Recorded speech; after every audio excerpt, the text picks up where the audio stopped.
This amazing story has its origins in Chan Manor, Xian County. A healer and the head of John Daehyun Manor met in a gazebo deep in the night. However, in addition to the healer and the head of the manor, there was a baby in a small basket in the gazebo. The physician examined the baby carefully. After finishing his examination, the healer informed Daehyun that unfortunately, his little one was unlikely to live to the age of 20. Daehyun was confused and even angry. He asked why he was being punished like that. Was it because his mother couldn't handle it and died in childbirth? The healer took a deep breath and closed his eyes and replied that he couldn't even believe that the head of the manor was saying such a thing in front of the healer. Besides, he doesn't understand how Daehyun can talk like that about his own child who is destined to die young. While the cheerful infant was smiling while cradling in the basket, the healer reported that the baby had ruptured 9 meridians. He had never seen a Baihui acupuncture point so open in all his practice. Daehyun asked if he meant the point on the top of his head. The healer replied that this is exactly what it is. And if it is opened too much, the person's life will not be long. People usually call it the ascension of a deity. Daehong was surprised and asked, "Isn't ascension something that only powerful Taoists can do?" The healer replied that he shouldn't believe in such nonsense, since there are absolute martial artists who use the upper meridian of the head, and it is the Bai Hui point that is used. This is the so-called ascension of the deity. Man receives too much energy of the great nature emanating from heaven and earth. Therefore he dies, because he is unable to resist such power. Daehyun looked at the child thoughtfully and carefully. Then he turned away and said that he understood. So it must be a heavenly punishment. The doctor couldn't stand the indifference and asked how Daehyun could call himself a father after that. In response, the head of the manor reminded the doctor that it was time for him to go, and he would be given his salary. The doctor turned around and walked away, refusing the money. He realized that if fate had been more favorable to this child, and if he had been raised in the unconventional sects of the demonic faction, this child would have succeeded in becoming a heavenly demon. Or if he had been raised in Shaolin, he would have learned 72 elite fighting techniques. But alas, this boy became a hated child in such a place. And unfortunately, he will die young in this backwater without a chance to live. Unless he achieves enlightenment on his own. Decades passed. One beautiful sunny afternoon, the head of the estate gathered the entire family around the communal table. Daehyun began to give a speech and said that ever since his late father, an adept of the Yunnan sect, Zhonggam founded the clan, he had dedicated his entire life to revitalizing their clan. And now if their clan becomes world famous, Daehyun will inherit the supreme technique of the Zhongnan sect, so he can't leave things halfway. Daehyun continued his speech and said that he was very proud that his son had followed in his late ancestors' footsteps and managed to join the Zhuangnan sect. The siblings began to congratulate their brother, because to think that he had become an adept of the Zhongnan sect was simply unbelievable. Daehyun raised his glass and offered everyone a drink, but one of the brothers noticed the empty chair and told his father that young Shin hadn't arrived yet. Daehyun gave him a menacing look and replied that he had ordered Yun to stay on the training ground. The son was surprised at his father's action. Daehyun said that Yun better not attend such a joyous event, as he might cause trouble for everyone. Young Shin had been practicing vigorously, and he had finally managed to master the Chong clan's movement art. Young was very happy about this and realized that he was using it to fill his muscles with energy, which was what moved him in space. He wondered if he would be able to live a little longer through such diligent training. Young Shin decided to share the happy news with his brother. He was very surprised that Young Shin had created a martial art. Young also revealed that he had done so using the clan cultivation technique. Brother then took a deep breath. He told Young that it would be better if he didn't tell anyone about it. The boy was genuinely surprised at this reaction, so Young went to his second brother and told him the news. However, the latter immediately grabbed his weapon and said that he would not study the art that Young had a hand in. Some kind of energy deviation could happen during training, and he would die. And would Yun take responsibility for that? Young Shin was confused, but the boy didn't let up and decided to share the news with his father.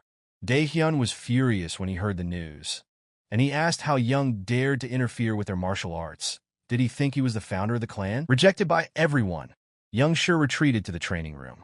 He had never even thought of himself in such a way as to aspire to be the founder of the clan because he had never aspired to it. He just wanted to be cured and live happily with his family without thinking that his end was near. Young Shin's musings were interrupted by the loud voices of a crowd of people passing by. Young wondered where everyone was going.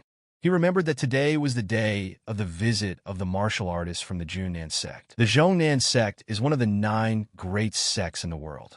It is one of the pillars known as the strongest associations in Shaanxi, along with the MT Huashan sect. Young Shin really wanted to meet them in person because the sword deities would be in the same place. The boy went to ask permission to go there with everyone else. However, his father's servant told the boy that he was not allowed. Young Shin clarified that the reason he was forbidden to show himself to important guests was because his mother had died, giving him life.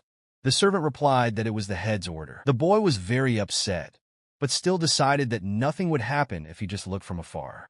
After all, there was a lot to learn from such skillful masters. A huge number of people gathered in anticipation.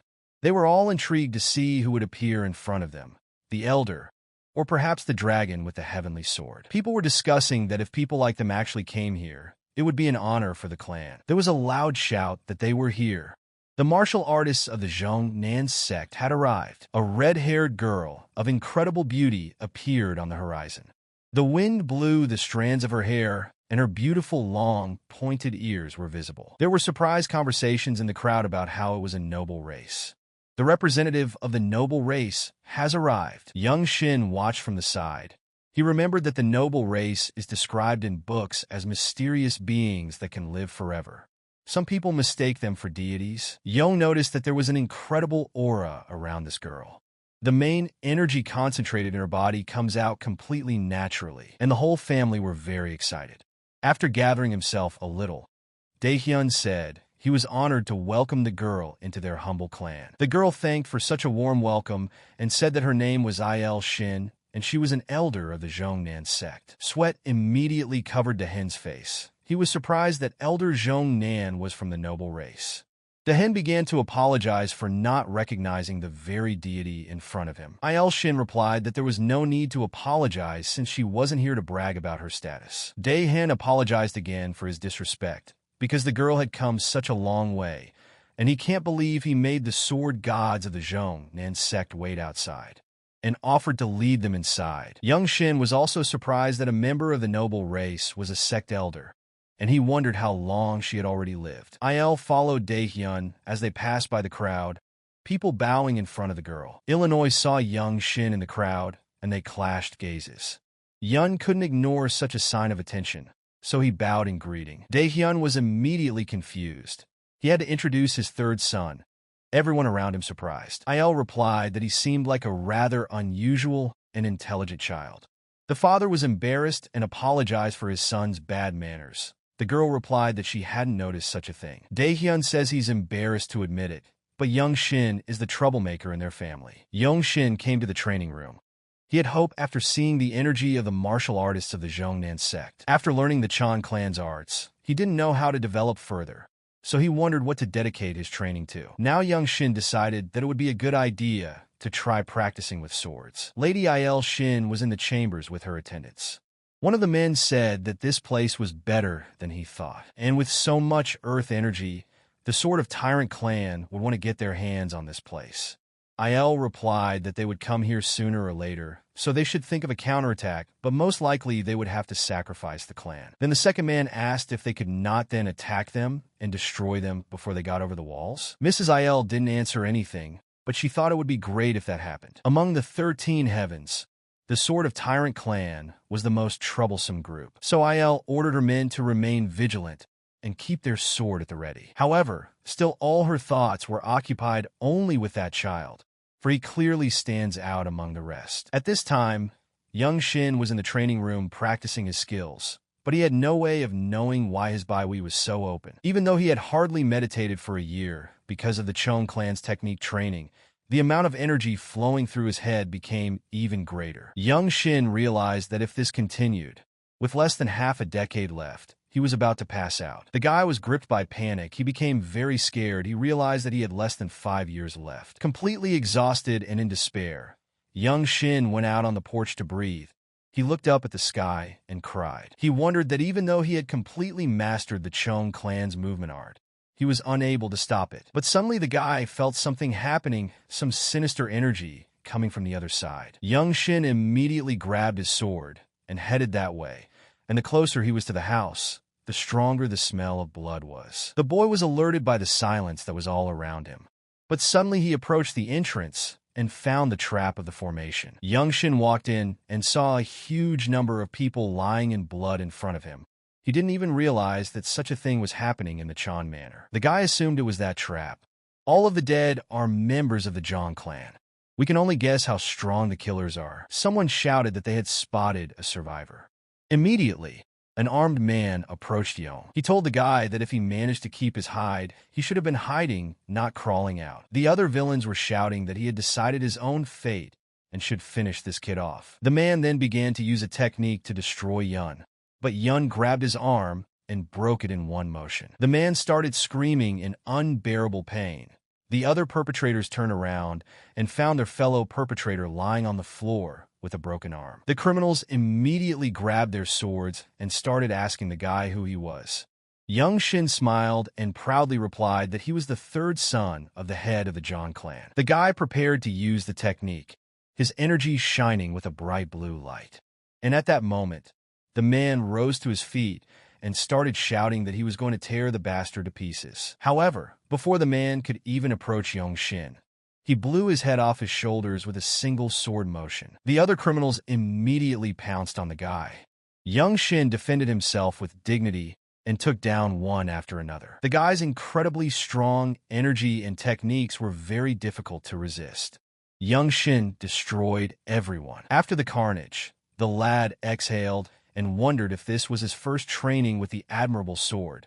But he understood the point of the action. Suddenly there was a crowd of strangers, and one of them said it was pretty good, but nothing special, and that those idiots lost because they let their guard down.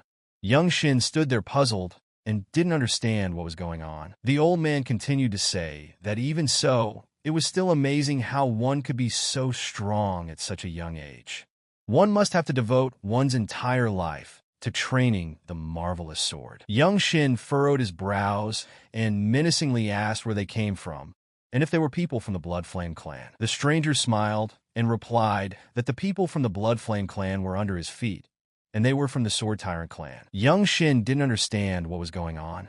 He knew that the 13 heavens were the most cruel and powerful all the Murime. Therefore, the guy couldn't believe that the Blood Tribe clan and the Sword of Tyrant clan, which are part of the 13 heavens. Young Shin asked them a question: what could 213 heaven clansmen be doing here? The people replied that it was none of his business. Then Young Shin asked that since they were answering his questions and not attacking him, it means they know who he is. The men appeared confused, and then Young Shin asked if they knew that his family was part of the Desert Fortress, the best sect in Murime. Even if they killed him, they would suffer significant wounds themselves, even though they belonged to the Sword Tyrant clan. And suddenly at this moment, the people from the Sword Tyrant clan were attacked from behind by someone. Young Shin immediately realized that it was someone from the Zhongnan sect. And what was his surprise when he saw Elder Il Shin in front of him. The girl stopped right beside him. Young Shin wondered that this girl is known as a sword goddess, but even she is confused. Who is the enemy then? Suddenly, Young Shin felt an incredible energy.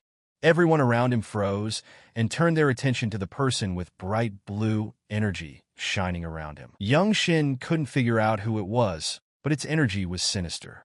All of the guy's thoughts were gone at the mere sight of him. And at this moment, the people from the Sword Tyrant clan began to bow to this man and call him head.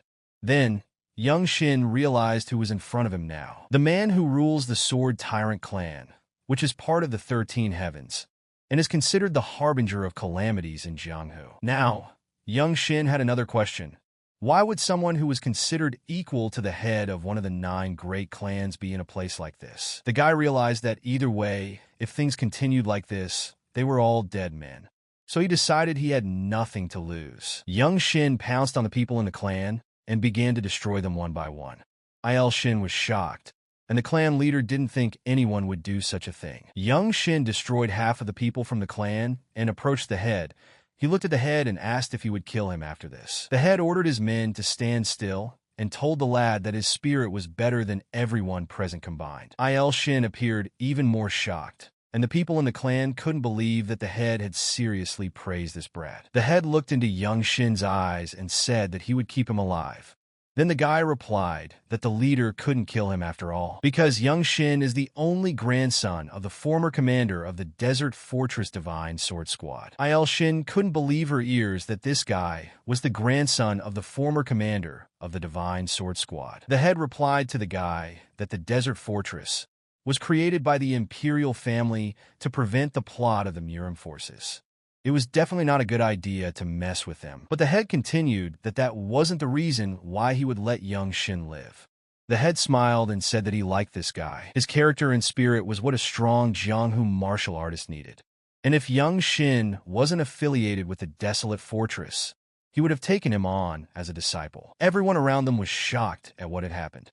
At this time, the head stuck his sword into the ground and told young Shin that he was giving him a day to leave this place. And the head also added that no more clan or sect would set foot on this land. The head turned around and left with his men. However, he stopped for a second and told the guy that he would always be happy to fight him, and for young Shin to find him when he was ready for revenge. A distraught and angry young Shin came to his injured and dying father. Daehyun took his hand and asked him how he did it and why he was so strong. Young Shin looked into his father's eyes and said that it was all thanks to the Chan clan's movement art that he had created and mastered. The dying father was shocked at what he heard. He couldn't believe that young Shin had created a martial art. His father remembered how Yong came to him and shared the news, and he kicked him out. Tears rolled from his eyes. He said that he had been so rude and stupid, and his third son had created the sacred art of the Zhang clan. Young Shin lowered his head and took his father's hand. Daehyun told his son that he had the qualities of a true head. Daehyun's last words were that he recognized his third son and called him his own.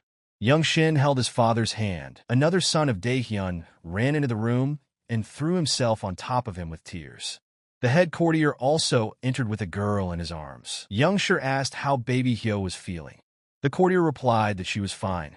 She just fell asleep when her acupuncture point was blocked. This was done to hide her from the thugs.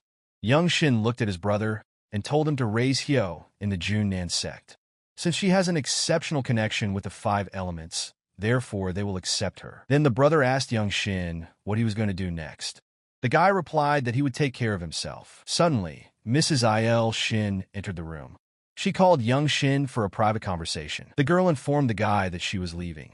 Since now that the head of the Sword Tyrant sect had intervened, she should immediately inform the Zhongnan sect. Il asked what young Shin was going to do. And is he really going to go to an abandoned fortress to his mother's family? Young Shin replied that he is, since there is no place else he can go to improve himself. Miss Il suggested that he return with her to Zhongnan Mountain. It would be much better. Young Shin replied that it was an honor to receive such an offer from a great sect elder. Il said that she would really like him to become an adept of the sect head. Yun was very surprised at such a suggestion and didn't know how to react. Il said that he would be able to do it. The guy wondered if a direct disciple of sect head Zhong Nan would be able to master an absolute sacred art. In addition, sect head Zhong Nan is one of the few leading martial artists ranked among the top 10 sword masters in the world. But young Shin bowed and told Miss Il that he would not forget this great kindness she had shown him. However, he should apologize. The girl replied that he shouldn't worry about it, since she just wanted someone talented like him. The head of the Tyrant Sword clan probably thought the same. Young Shin apologized once more. Ms. Il said that the doors of the Junnan sect were always open to him. The guy said that he had a question for her. He knows that she is one of the oldest people among the noble races. So young Shin asked if she knew about how to get fruit from the world tree. Il was very surprised at that. The fruits of the world tree are guarded by the head of the desert fortress, whom the emperor has recognized as his equal. These fruits are said to give eternal life and youth to those who eat them. It is the treasure of heaven. Young Shin had always thought that he would be able to live much longer than his allotted time with the help of this fruit. Mrs. Il replied that she hadn't even lived half her term, so she had no power over the world tree, and she only knows that the head of the desert fortress is able to give them to people. Then Yong replied that in that case, he should go to the desert fortress. Il said it wouldn't be easy to get it. It was a sacred object even for them, the noble races. Yong replied that he had no other choice. All he could do was to become the commander of the Divine Sword Squad and accomplish great feats. Ms. Aiel replied that she would support his choice, and it was time for her to take her leave to report what had happened in her sect. She also left him with a sword master and apprentices to help him clean up the place. Young Shin thanked her for everything. Young Shin gathered everyone to thank them for their help before leaving. Suddenly, his brother stopped Young and said that he understood that apologies couldn't atone for everything that had happened to him in their clan. And when they meet again, he will try to be a good big brother to Yun. Young Shin told his brother that even though he would learn the martial art of Zhongnan Set at a rather late age, he would succeed.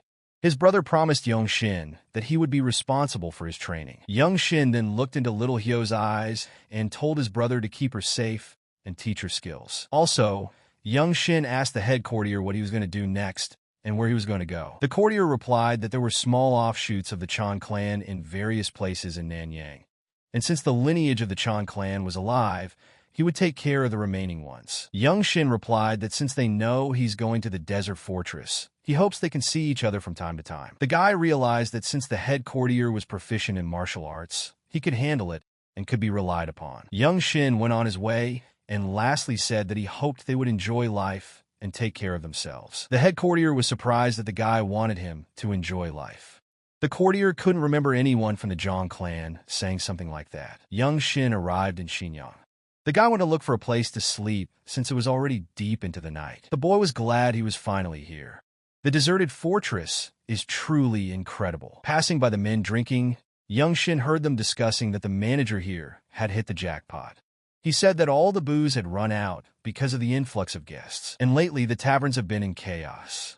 The martial artists are drunk, even though they're here to take their entrance exams. Young Shin was very surprised that Desolate Fortress had an entrance test. He hadn't heard of it before. Suddenly, a guy came up to Yun and introduced himself as Hong Won Chan.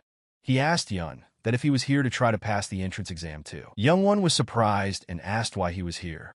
Hong Won replied that he was just surprised to find someone younger than himself here. Also, Hong Won said he was from Shaanxi, which is pretty far from here. Young Shin also introduced himself and said he was from Xian County. Hong Won sat down at the table and said that it wasn't far, and it must have been an easy trip, and began to tell that he had to sweat a lot, fighting off bandits in the Green Forest and fighting with pirates, and the latter were very difficult to cope with. Young Shin remembered how he had to deal with several bandits in the forest and spent the night under a tree. But he replied that his journey was really quite easy for him. Then Hong Won suggested that he should become friends and help each other on the test. Young Shin asked what kind of testing. A surprised Hong Won began to tell him that it was testing the desert fortress, and that the desert fortress is very different from the usual martial arts sections. To get into the fortress, you have to pass tests that test your knowledge of literature, martial arts, and more. And that's why there are so many people gathered here. Whether you have experience or not, when you join them, they provide an opportunity to learn. So it's no wonder it's full of martial artists. Many people have studied various martial arts just to pass the test. Desolate Fortress is the strongest fighting group in the martial arts world, which inevitably makes everyone's heart beat faster. You want to conquer the world with only one weapon? Go to a desert fortress. Because the imperial family ruling the Central Plains, in order to control the martial arts groups, gathered all the elixirs and the best martial arts techniques from all over the world just in the desert fortress. Some say traditional sects are much better, but they themselves don't know what they are carrying, Hong Won said. Hong Won continued that how would a battle group created by commoners be stronger than a desert fortress? If such a thing was possible, they would have already established an empire and become rulers. Hong Won said that almost no one was able to pass the desert fortress test the first time. And that all brings Hong Won to his next suggestion. He wants to take tomorrow's test with Young Shin. Young Shin took a deep breath, took a sip of tea, and replied, okay. Hong Won got excited and said that he knew they would get along. Hong Won went on to say that if Young Shin was suddenly confused, he could just repeat after him. Yun was thinking about the fact that he was happy that he just had to pass the test to get to the desert fortress. He didn't want to ask his mother's family for help because he doesn't know where they are. And Hong Won came to take the entrance test. Huge numbers of people, long lines, and finally Young Shin got his number. He was the 13th in line. Before taking the first test, Hong Won said that if the examiner took the plaque, he had passed. If they asked him to give it back to the registrar, Hong Won revealed that the second test is a tournament. Then young Shin asked what's in the third test. Hong Won took a deep breath and said, interviewing with the head of Desolate Fortress. Young Shin was surprised and even asked if it was with the head himself. There are martial arts masters who come to Yangyang just for this chance. Talking to such an absolute master is an incredible opportunity. All these people are hoping to receive wisdom and advice. Young Shin listened attentively to Hong Won's story, and suddenly the examiner announced that the first exam was about the art of wielding sword swiftness. Participants must demonstrate one swing using the fastest technique they know. The examiner will observe. Hong Won raised his hand up and shouted that he wanted to go. He was nervous and volunteered. Meanwhile, young Shin thought about just showing a quick sword technique. It seemed simple enough. Hong Won drew his sword and began to prepare himself to show off the technique. Young Shin noticed that his spirit was well honed and he was strong. Hong Won turned out to be even stronger than the bandits that young Shin met on the way to the deserted fortress. Hong Won took a deep breath and swung his sword with all the strength he had. The people around him began to discuss that there was an extraordinary energy coming from this guy. Some of them had never seen such a thing before and didn't even have time to realize anything. Hong Won was looking intently at the examiner, and suddenly, the examiner took Hong Won's plaque for himself. The boy smiled widely and exhaled. The examiner then called out the next test subject, which was young Shin. Hong Won wished him good luck. The people present began to discuss that this very young boy had also come to take the exams. Someone in the crowd said that if he was from another province, where else would he be able to demonstrate his sword technique? Getting a single piece of advice was already very valuable. Young Shin walked up to the examiner. The examiner looked at him carefully and said that he could start. Young Shin concentrated, and in an instant, he made the strongest swing of his sword.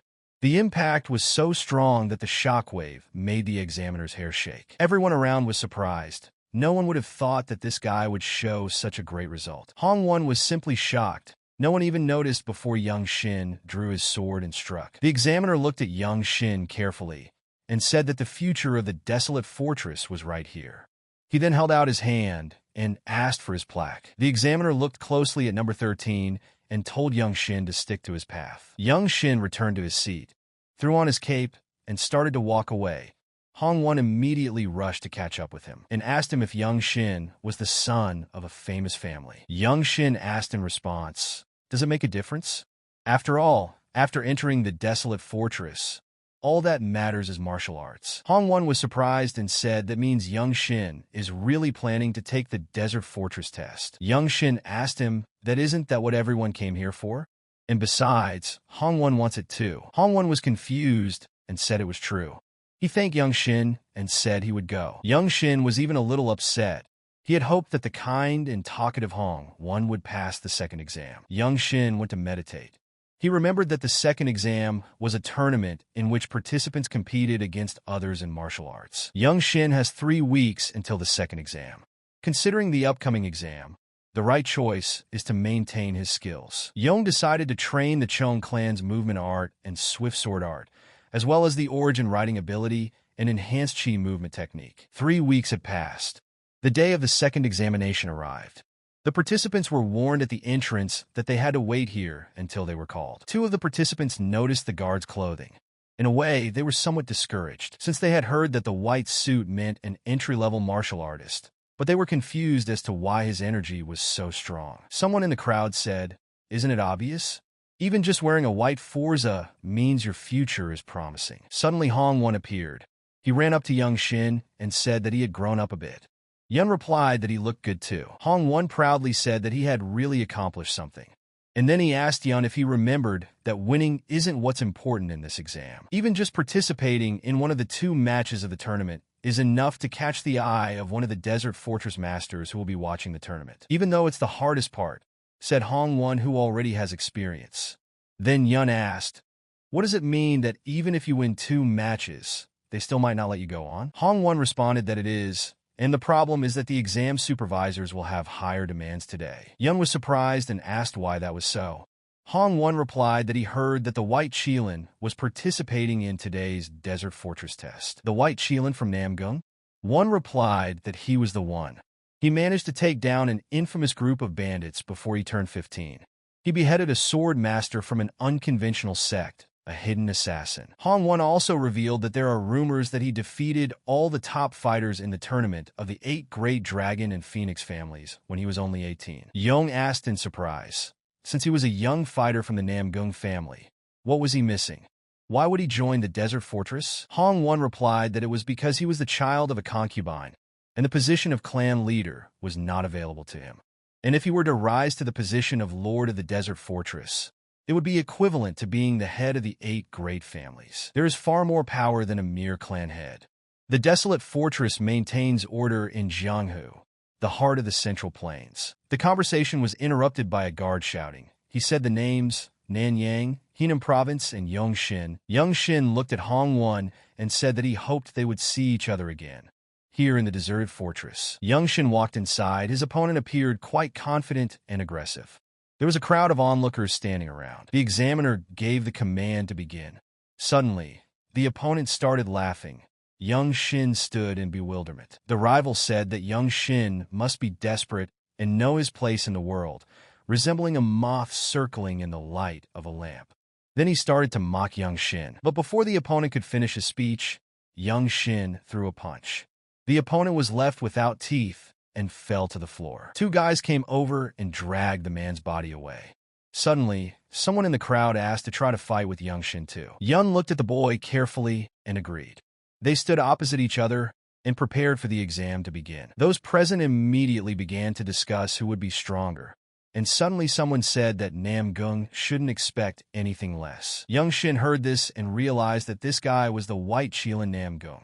The people present were still discussing whether or not they could witness the boundless heaven technique today. Yun noticed that this guy seems to be about 5 years older than him, but he didn't seem to be at a level that Young couldn't handle. Due to the family's fighting techniques, Young Shin is in better physical shape than him, but inferior to him in other aspects. Namgung looked into Yang's eyes and introduced himself. He also mentioned that he was mainly training the boundless heaven technique and endless steps. Young Shin replied that it was a pleasure to meet him and said that he was trained in the movement arts of the Zhang clan. Namgung stood puzzled and asked if Yang was going to use his sword. Yun grabbed his sword. Namgung made a couple movements with his sword. He could feel an incredible energy from it. Young Shin understood that the main essence of the technique he had been practicing lately was unpredictability, namely a surprise basic attack with an unpredictable rhythm. And if he succeeds, Young Shin can make him let his guard down. Everyone present was already in anticipation of this battle. Suddenly, the examiner gave the command for them to begin. Immediately after the command, Young Shin made an incredibly fast strike, but Namgung managed to shatter his sword. A piece of sword flew off a few meters away. No one around him could understand what had happened. Even Young Shin couldn't understand what had happened. The people watching began to discuss that it turns out that Namgung had won. White Chilan, what a terrifyingly marvelous sword. Namgung looked into Yun's eyes and said that he lost. Yun didn't know how he should react to that, since Namgung had chopped his sword and was taking the loss. The people present couldn't understand what was going on either. One of them said that he thought Yun was at least 5 years younger. And can't he still use true energy in his techniques?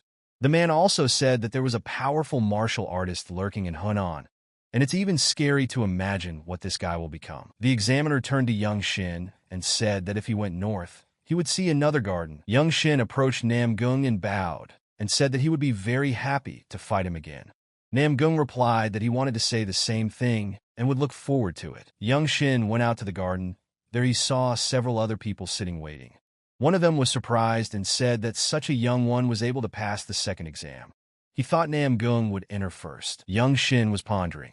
He knew that he would have no chance of winning if the fight dragged on, which was why as soon as the duel started, he used the most extreme form of great sword he knew. Because Namgung had filled his sword with his true energy, his sword broke.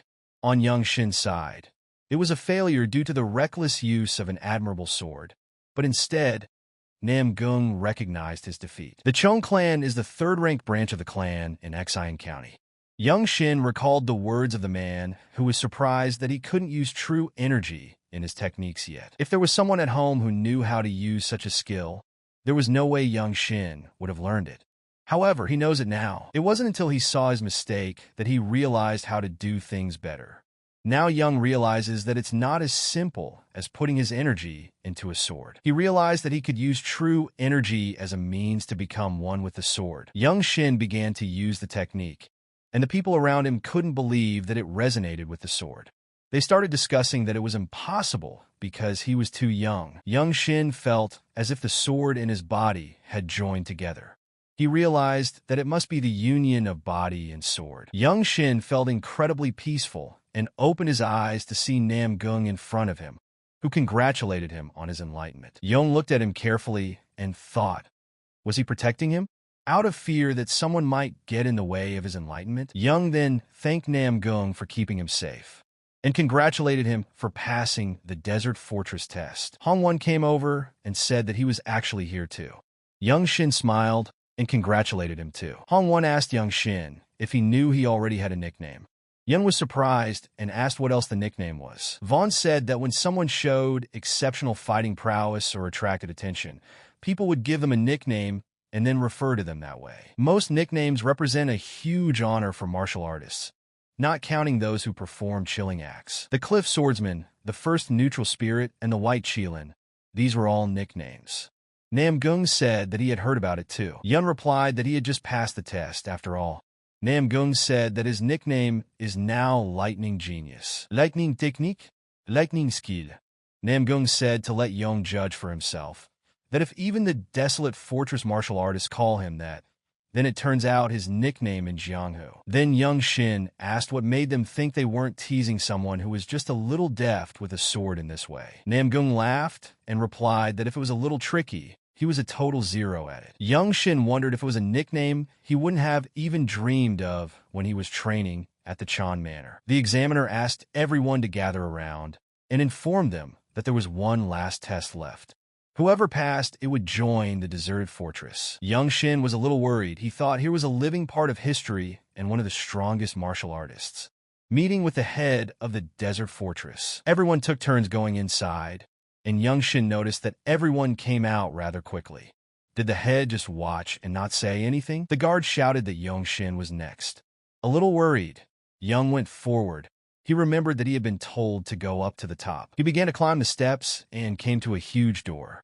The door opened, and Young stepped inside. Walking down the hall, the guy noticed a large number of plants inside, branches and roots coiled all around the hall. Young noticed the girl in front of him, sitting tiredly on the couch that formed the root of a tree. He couldn't believe his eyes that this man was the head of the desolate fortress, considered almost the strongest in the world. Young realized that he wasn't getting any attention and decided to introduce himself.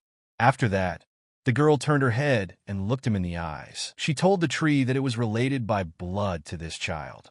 Then Young Shin realized that she knew his mother's family. The girl then told Young that it seemed that he had gotten to the point and was not a timid person.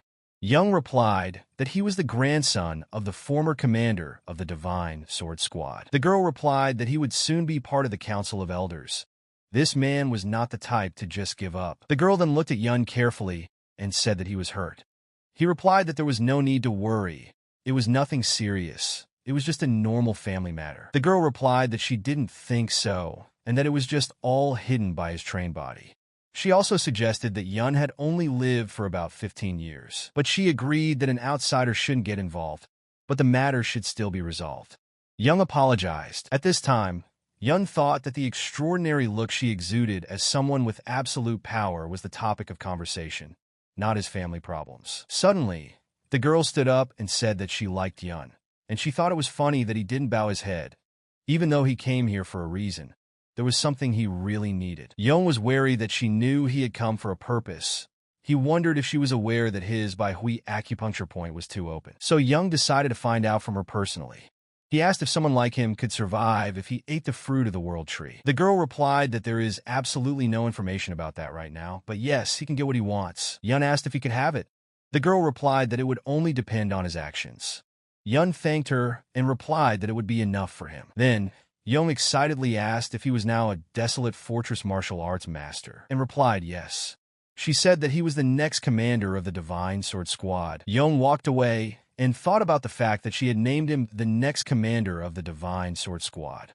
He couldn't tell if she was joking with him, or if she saw some potential. Or was it a clue that he could get the fruits of the tree if he became a squad leader? Young Shin went outside, and after a while, Hong Won and Nam Gung came out. Young Shin was surprised that there were only 4 successful candidates. The attendant asked the candidates if they knew what the main objective of the desert fortress was. Hong Won replied that wasn't it to uncover the insidious plans of martial artists? The man replied that this was true, but that was not all. The task was much more global. There is a certain order of actions that must be followed. It also includes preventing or suppressing conflict in the martial arts world at large. The attendant added that no one could predict how the battle in the martial arts world would turn out.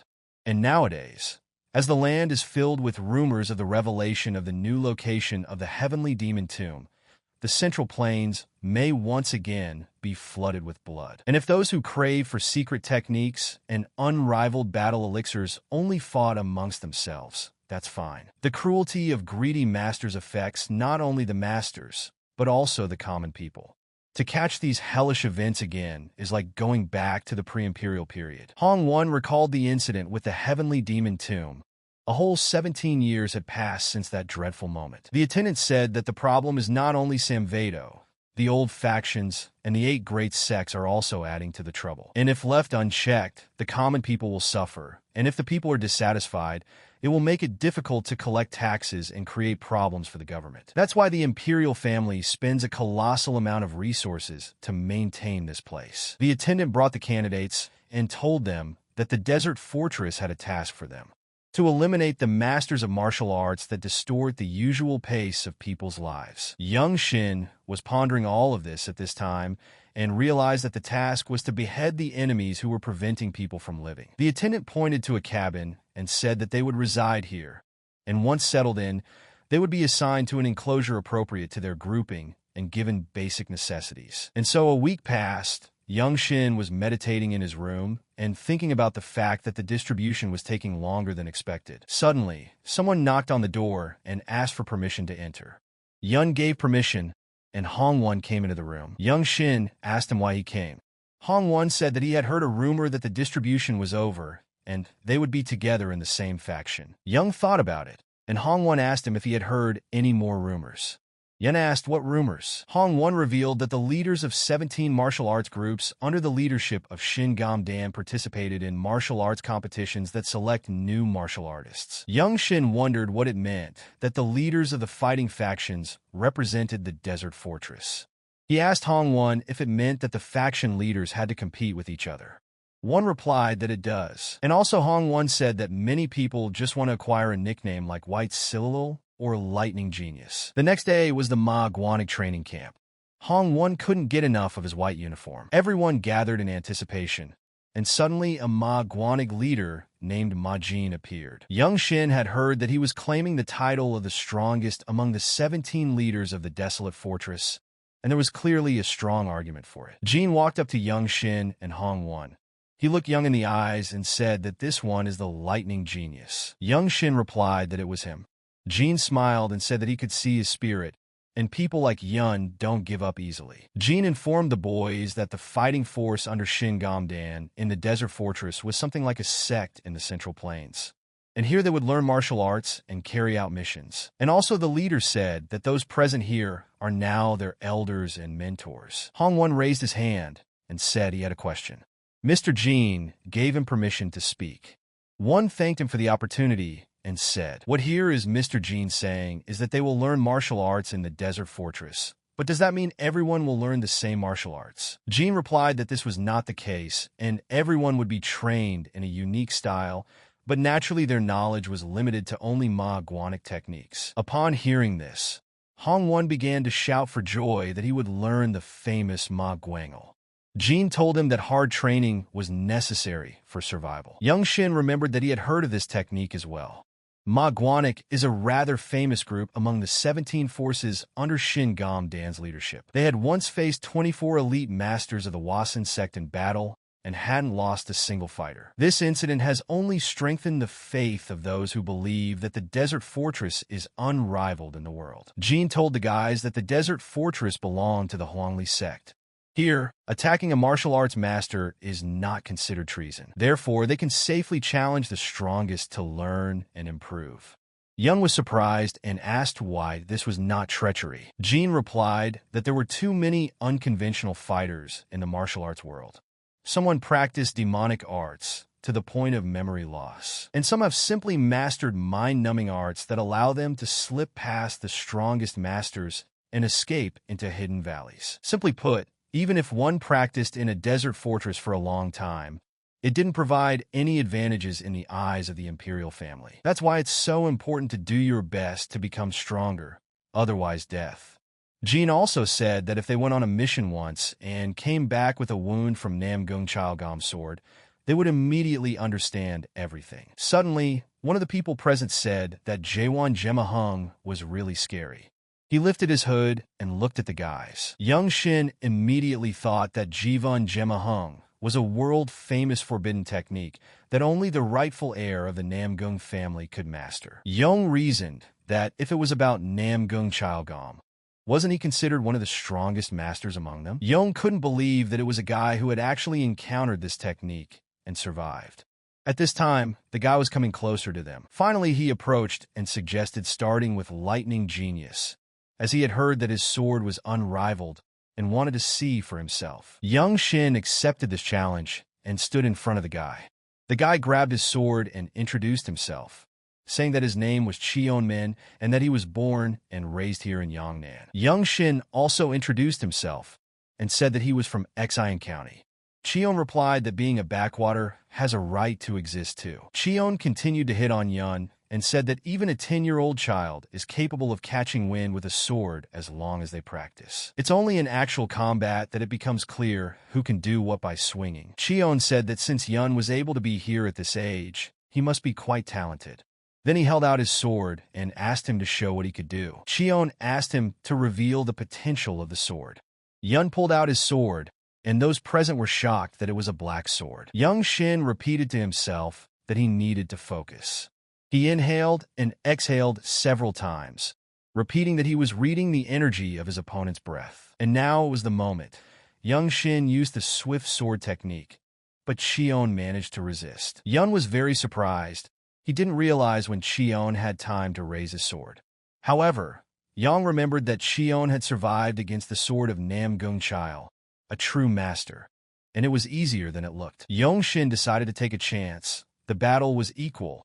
They dodged each other's blows, and then Young managed to press his sword against Cheon's throat. But Cheon disappeared immediately. Yun realized that victory was near. Cheon was suddenly behind Yun's back, and he could have taken his head off with one blow, but Yun managed to dodge. And after a few seconds, Cheon was already in a bad position, but he too managed to dodge. The battle continued, and suddenly during the battle, Yun managed to cut off Cheon's headdress with his sword, and what was the surprise of everyone around him when it happened? As Young Shin had expected, Cheon turned out to be one of the noble race. Next, Yun would like to try resonance with the sword. However, when he turned around, Yang noticed that everyone around him was stunned. He didn't understand the reason for it.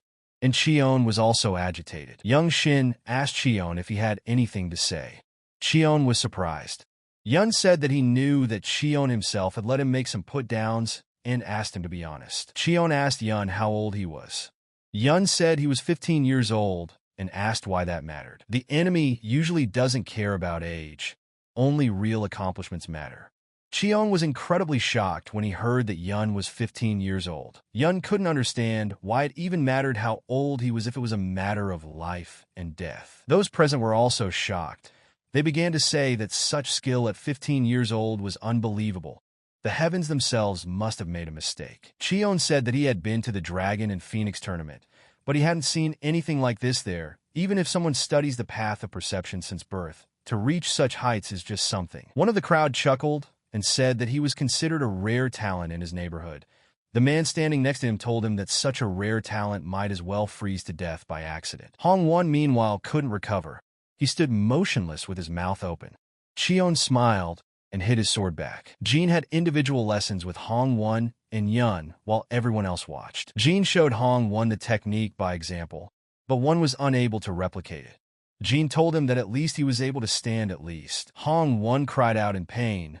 Jin advised him to analyze it and learn a lesson. Young Shin successfully repeated the practice that Jin had shown him. Jean asked him if he had already understood the essence of the principles. Yun answered that it was Yun Tun Mu. Jean said that was the correct answer. Regardless of the situation, the body is always capable of movement and uninterrupted. Smooth flow is the true essence of Manhwa techniques. Jean also said that next, Yun needed to learn the secrets of the martial arts path. Yun was surprised and asked what it was. Jean replied that it was better to see once than to hear 100 times.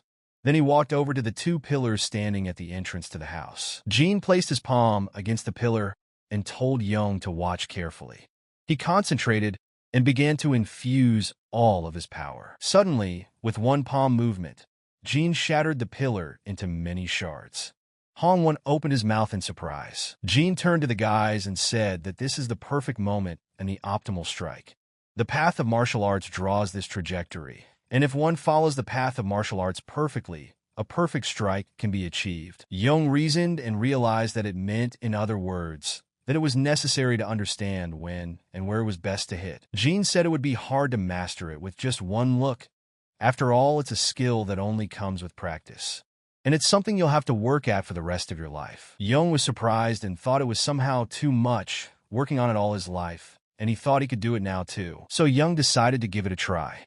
He thought that this martial arts path of his was just an instinct. The guy walked over to the pillar and started using the sword resonance technique.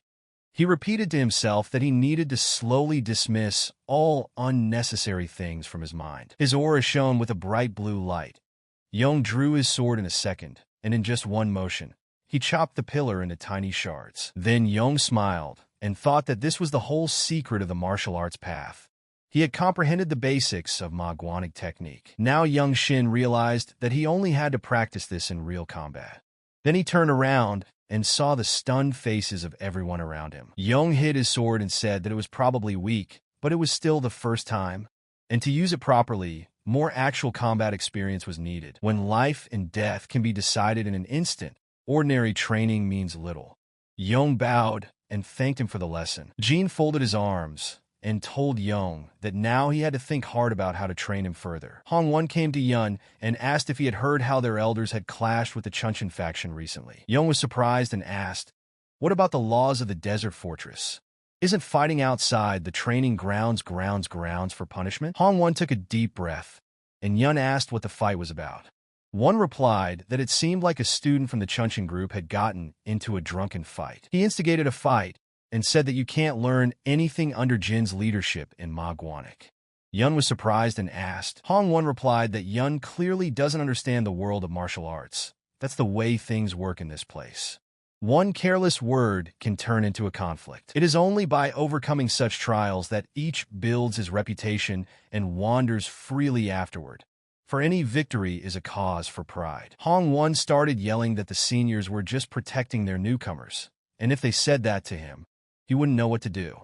Then Young-Won asked if maybe they just had a personal vendetta against Manhwa. Young reflected that this was a good opportunity. After all, if he wanted to obtain the fruits of the world tree that all noble families revered, he had a lot to achieve, and that requires powerful allies. It is said that brave warriors must owe their lives to fight, so Young decided it would be a good idea to make them his debtors beforehand. Suddenly, Young stood up and told Hong-Won that he was right, and if the elders even bared their swords because of him, then he couldn't just let it go and would go to them. Hong-Won began to admire and said that was the true spirit. He knew that Yun was no stranger to the feelings of a true warrior. Young Shin came and Hong-Won came to the elders. The elders wondered what the newcomers had forgotten here. One of the older ones told Yun that they didn't have practice today and asked why they came to practice. Young Shin glared at him menacingly. The other elder said that there was no need to exert yourself so much at the initial stage. Respect was more important at this stage. Young Shin and Hong-Won walked up to Jean and bowed. Jean was surprised and asked if they had any problems practicing. Yun replied that he wanted a duel. Jean replied that in that case, he could choose his opponent and they would gladly agree. Yun replied that he wants an opponent not from the Manhwa group, and that he wants to duel with someone from Chunshin. Hong-Won didn't expect this turn of events. Everyone around him was equally surprised as well. Jean looked at Yun carefully. He assumed it was probably because of yesterday, and said he didn't need to worry so much. Young thought at the same time that he didn't really give a shit. Yun told Jin that he had just long admired Chunchin's techniques and wanted to try them out in person. At these words, Hongwon was even more horrified. Jin furrowed his eyebrows and said, "What enthusiasm." He even liked that he shared the feelings of his elders. Young Shin said that he wanted to fight with a glorified sword art using Ma Guanig's true form and asked Jin to give him permission. Young realized that this way, he would gain experience, try out other techniques, and gain the trust of his elders, a triple benefit. Jin tells Yun that he's never seen Chunchin's fighting techniques or fought side by side with them. After all, and that a duel is no problem. But Chunchin will not be spared. Young Shin showed his anger and said that was exactly what he wanted. All the elders around were shocked, to say the least. They suddenly started shouting that this was the spirit of the true leader of the desolate fortress. They couldn't even wait to watch him in the future. And if he succeeded, he was worthy of leading the Ma Guanig faction itself. Jin took his head at this time and agreed out of desperation. He promised to convey Young's request to the head of Chunchin. A couple of days passed, and the day of the demonstration fight with Chunchin came. There was a huge number of spectators, and everyone was interested. The crowd began to discuss that it was really a white man challenging a blue man to a duel.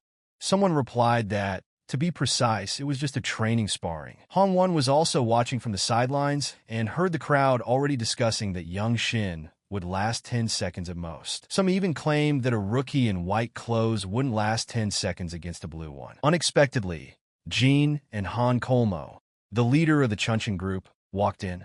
They looked rather glum and stood next to each other. Kolmo said that if this newcomer lasted 10 seconds, he was willing to supply one of Chunchin's spiritual pills. Jin was surprised and asked if the spiritual pill was too high a bet. Kolmo looked menacingly and asked if Jin was scared and thought he was going to lose. Jin furrowed his eyebrows and replied so Kolmo didn't tease him, and spiritual pills weren't nothing. Kolmo said in response that the honor of Ma Guanig and Chunchin was at stake, and asked if Jin really thought he would mess with that. Then Jin shouted out that he was accepting the bet. Kolmo smiled and said that's great. A leader has a duty to believe in his subordinates. Blue stood across from Young Shin, and suddenly he asked what his name was. Yang bowed and introduced himself. Young Shin noticed that the warrior was wearing blue clothes. He knew that everyone started with white, but if they advanced in their business, they got blue. And time is irrelevant here. Sometimes the transition from white to blue takes more than a decade, but even the greatest masters of the major sects are reckoned with the blue desolate fortress warriors. Blue told Yun that he's been training the sword Chunchin for 20 years, and they say that swords don't have eyes, but a true master's sword definitely has eyes. He then looked Yun straight in the eyes and said that he would not be holding back in this sparring match, and for Yun to take that into consideration. Blue drew his sword, and his aura and body glowed with a bright blue light. Yun wondered what kind of sword sacrament the blue Changchen warriors were using. Yun began to draw his sword, and repeated to himself to put all unnecessary thoughts away. It didn't matter what the opponent was skilled at. He was here to reveal his skills. Blue told Yun that he would concede the first move to him. Yong, of course, took advantage of this and used the playtime technique. The battle proved to be quite intriguing. Kolmo was surprised at what speed the white rookie had. Jin watched Young Shin with pride and thought that looking at this youngster's skills, he would forget to even breathe. But Jin realized that with Young Shin's experience, the only option to win was to seize the initiative now. Blue had already exhausted himself enough, and Young Shin used the time play technique that accelerates the mind. Young Shin noticed that he had grown a lot since he came here. The principles of martial arts accumulated in a body tempered by his clan's movement arts. The covey of the trajectory of the sword, the more the back muscles are engaged. If rotation is applied, the energy will form a vortex. Everyone around them became wary. The battle was amazing. And Young Shin realized that he had mastered another technique. And just a couple of seconds later, Young threw his opponent's sword back a few meters. Then he put his sword to the blue man's throat. Jin was very satisfied and didn't try to hide his smile, but Kolmo almost burst with anger. Hong Won started shouting the loudest in the crowd that the white man had won. All the white men supported him and started shouting too. Young Shin put down his sword and thought that he was lucky to win because the sudden flash of inspiration had added strength to his momentum at the right moment. If they fought again, things might turn out differently. Young bowed before Blue and thanked him for allowing him to enjoy up close his amazing level of swordsmanship. A glorious fight had come out. Blue picked up his sword from the ground and told Young that his skill was not at all commensurate with his age, and that he was amazingly gifted at swordsmanship. The Blues started discussing amongst themselves that this guy is so young, but his strength is simply unfathomable. Manhwa has got a treasure that is enviable. Jean proudly held out his hand in anticipation of the pill that Colmo had promised for winning Young Shin. Young Shin finally exhaled and thought that this new technique he would call Chukmajin. Unexpectedly, Jean walked up to Young Shin. He threw the box into his hands and said that this spiritual pill of Chunshin now belonged to him. The next day, the Blues discussed that Young Shin is indeed a monstrous guy. Bai Mei, nicknamed Sword Ilian, said that defeating an experienced swordsman like Blue Wing Fan from Changshin was really something. The girl also added that Young Shin is not only talented and hardworking, but he is also humble and polite, plus his unique ability to grasp martial arts techniques on the fly. Cheon said that he too has yet to see this kind of potential. Mei added that every time she uses the technique in sparring with someone else in his presence, he easily recreates the same moves over again. In such a refined way, it was even embarrassing to use mediocre techniques in front of him, some innate ability to grasp the very essence of the techniques. Cheon added, as if he had always known them. Young Shin prepared to digest the pill. Jean warned him that he didn't know how much of the pill he could absorb. Usually it's around 60 or 70%, but depending on the circumstances, it could be less.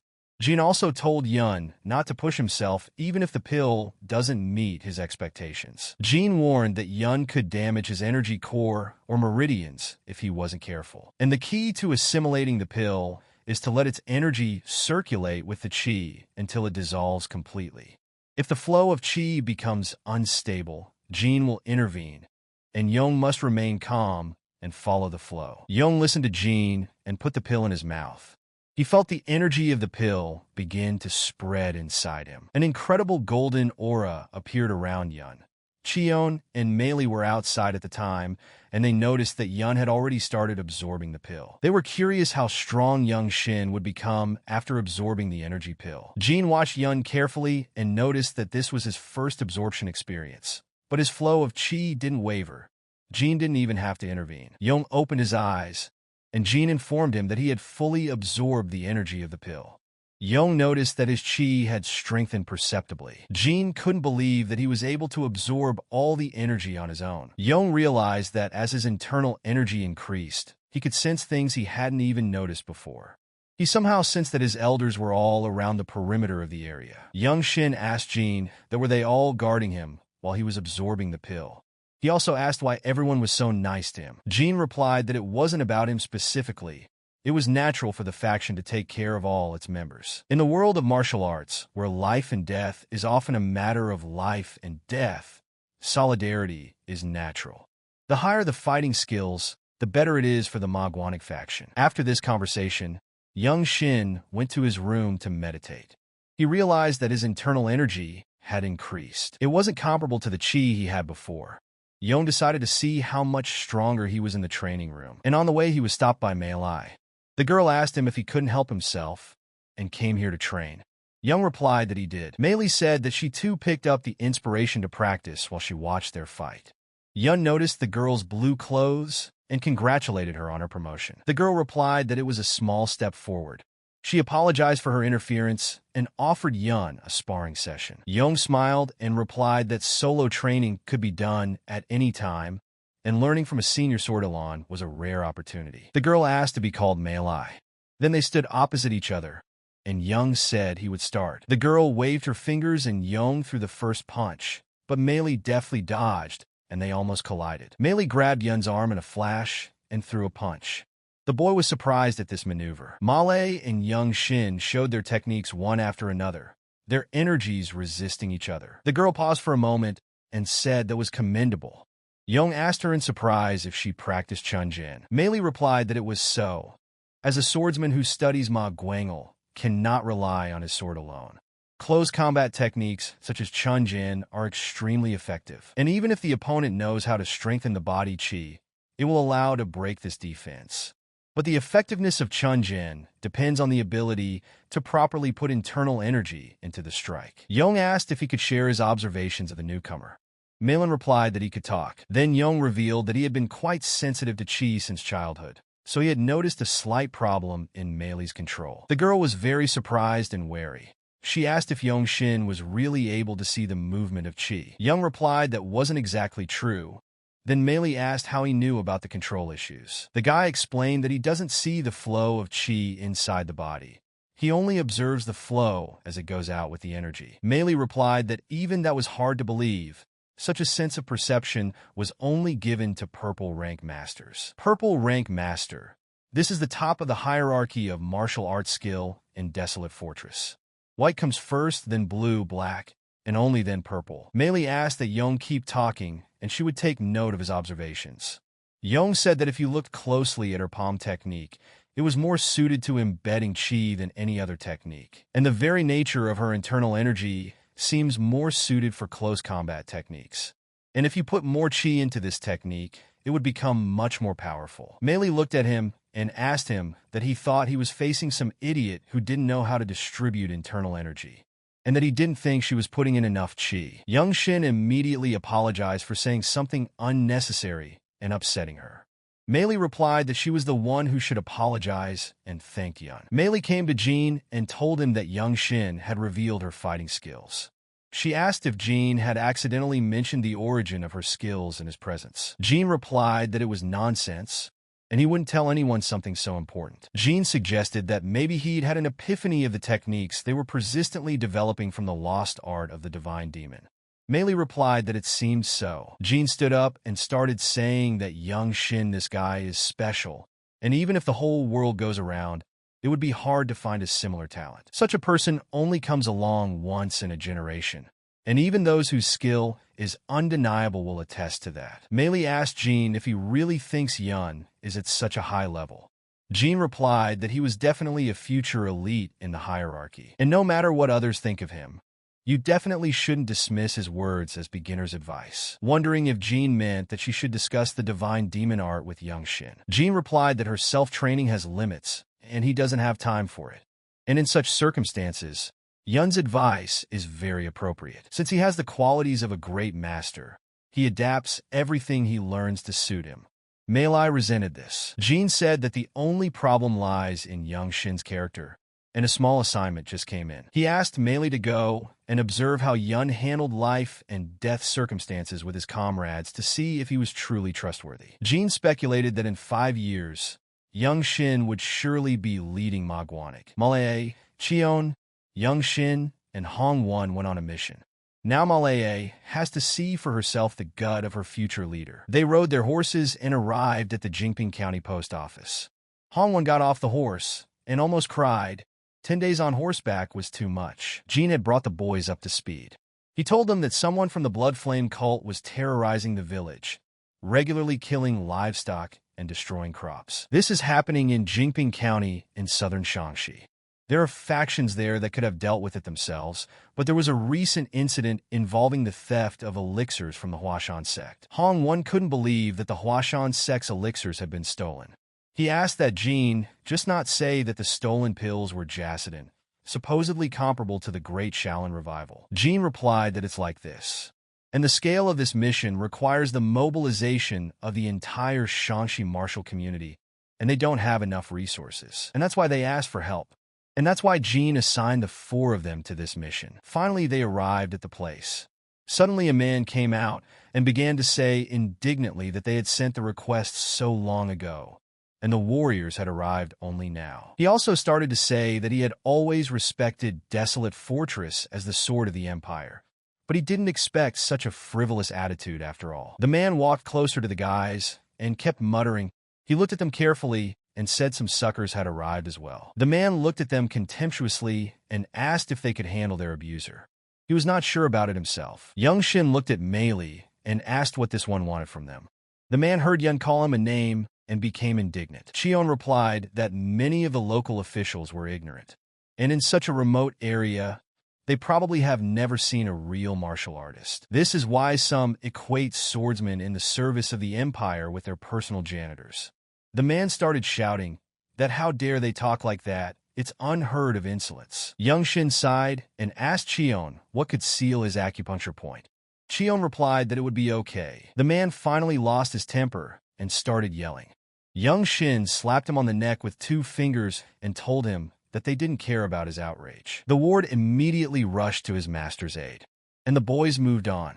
Hong-won was surprised and asked when Young Shin had already mastered acupuncture techniques. Hong-won even thought that it was already disrespectful of him to address Young Shin as you. So Hong-won said that from now on he would refer to Yun as Young Master Zhang.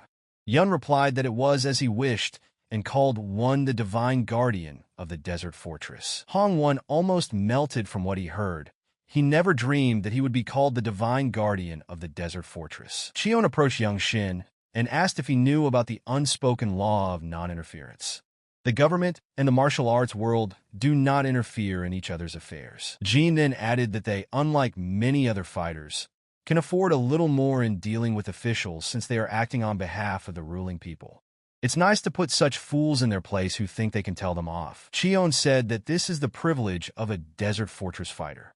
Meili intervened and said that the important thing was not to overdo it. The boys were going up the mountain, and suddenly Hong-won noticed that there was something going on in the village. Young Shin turned and looked closely, and saw a blood-flame cultist grabbing a baby and the residents with pitchforks trying to defend themselves against him. Without thinking for a second, Young Shin used the acceleration technique and went there to help. Cheon rushed after him. Young Shin noticed that Cheon had overtaken him.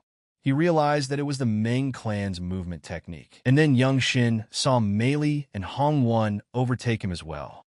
This, of course, didn't make Young Shin happy. He realized that all this time he hadn't really practiced much in the way of movement techniques, and the training room was a bit lacking. The villain and the bloody flame terrorized the locals. People tried to take the infant away from him, but he grabbed the baby and started screaming at him to shut up. The villain looked up and saw Cheon about to cut off his head. The villain managed to dodge. Cheon fought with him and managed to take the child away. The villain was very angry and noticed that he was a warrior from a desert fortress, and he was wearing blue clothes. So he began to apply his technique, and his aura shone with a bright red light, and he flew high into the sky in the blink of an eye. Cheon was surprised and asked Malin who this guy was. The girl replied that, judging from his speed, he was expending life force to use such a moving technique. As expected from the Blood Flame sect, Hong-won and Young Shin had also arrived at the place. Malin looked at them carefully and told Hong-won that his overall fighting skills were in line with his white level, but his stamina was lacking, and that he should work on it from now on. Hong-won bowed and replied that he would train hard.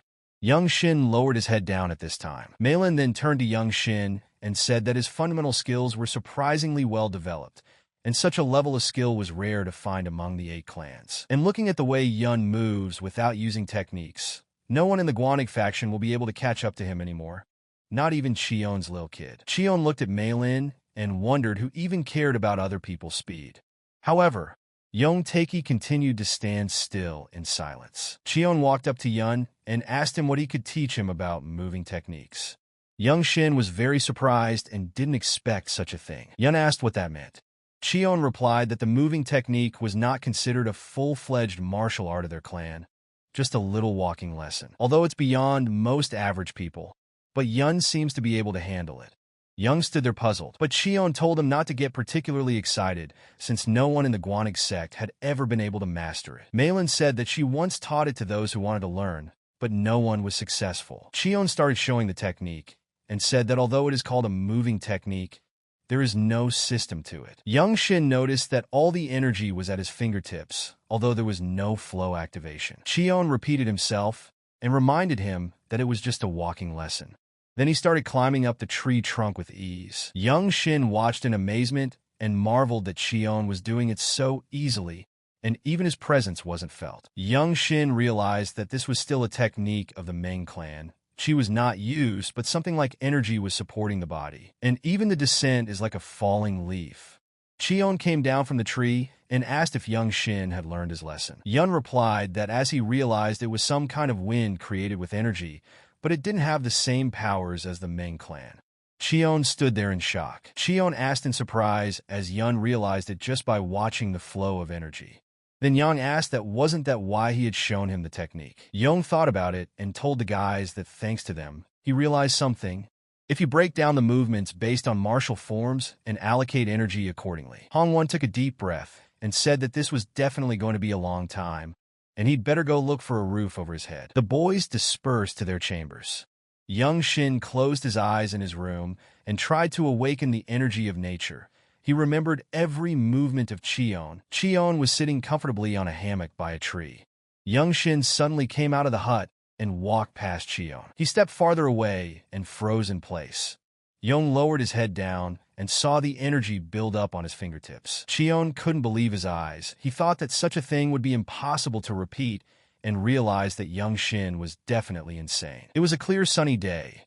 Hong Won had been practicing hard since the morning, and Mei Lin was watching him. Hong Won said he couldn't believe that it had been about a month since Yun got here, and he had already mastered the art of the Meng clan. Cheon replied that he wouldn't deny that Young Shin had the makings of a great master, and even for their clan, it wasn't the easiest task. Malin at this time remembered Jin's words that she should take a look at the gut of her future leader herself. She was interrupted by Hong Won and asked if she should have sent Young Shin alone.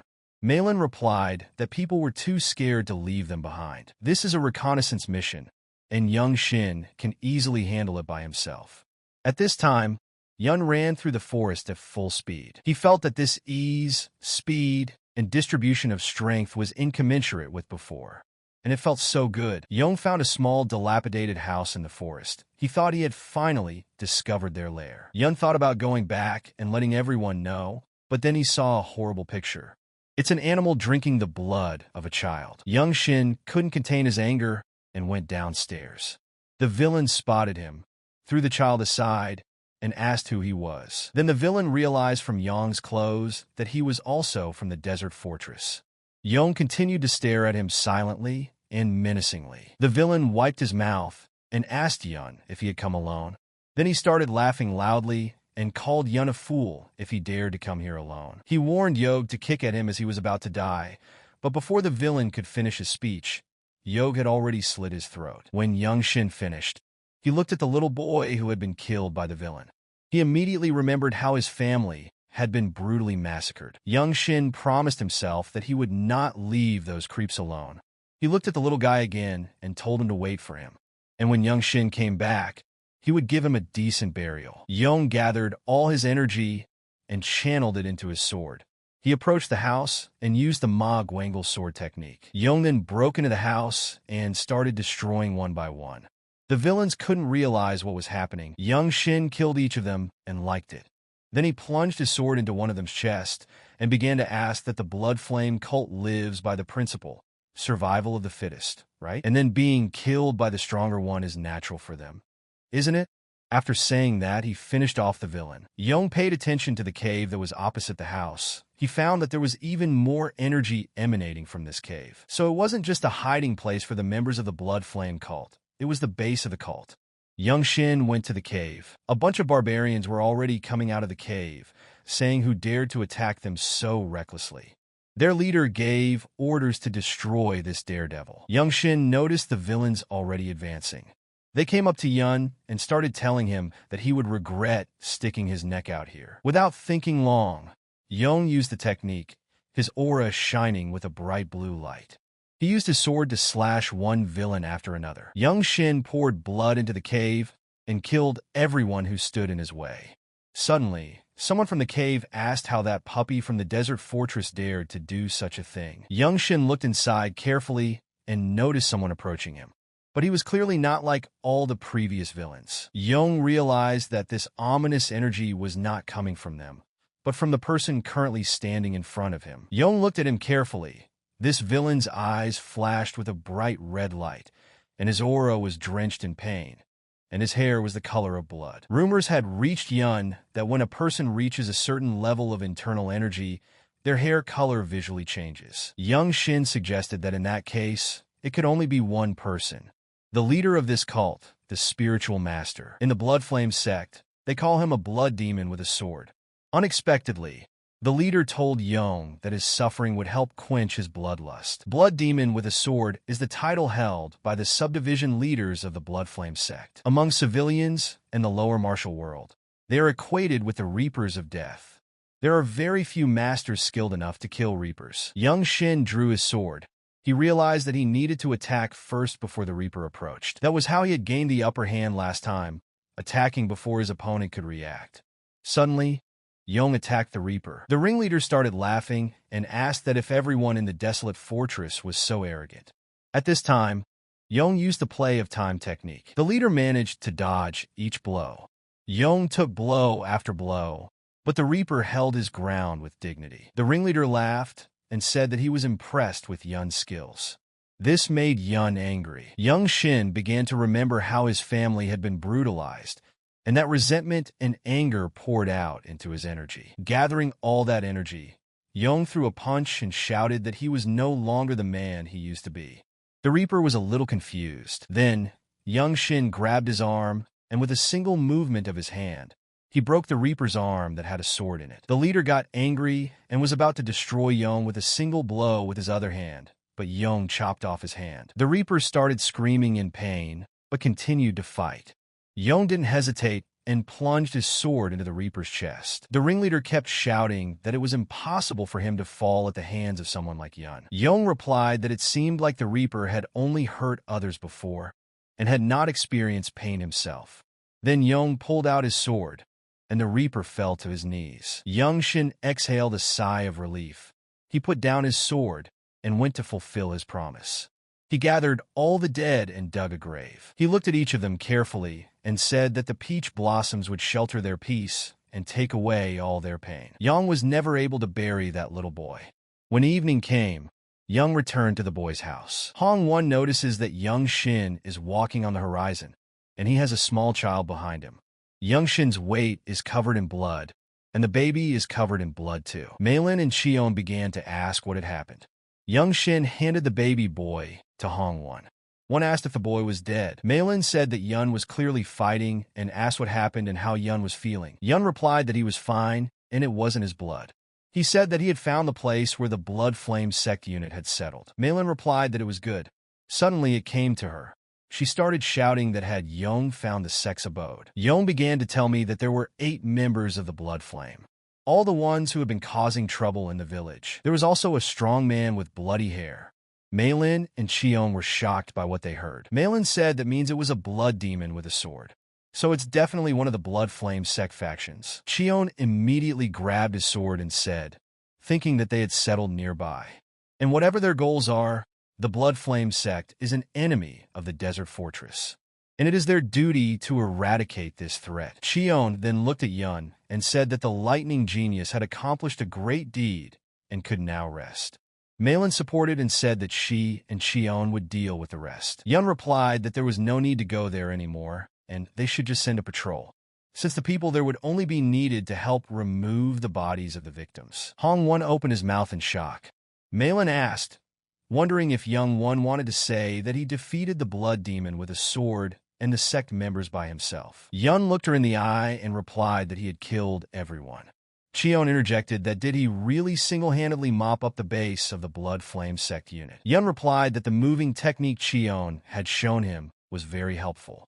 Malin suddenly said that the blood demon had an unusual ability to regenerate, and asked Yun that even with that skill, the demon didn't strain Yun.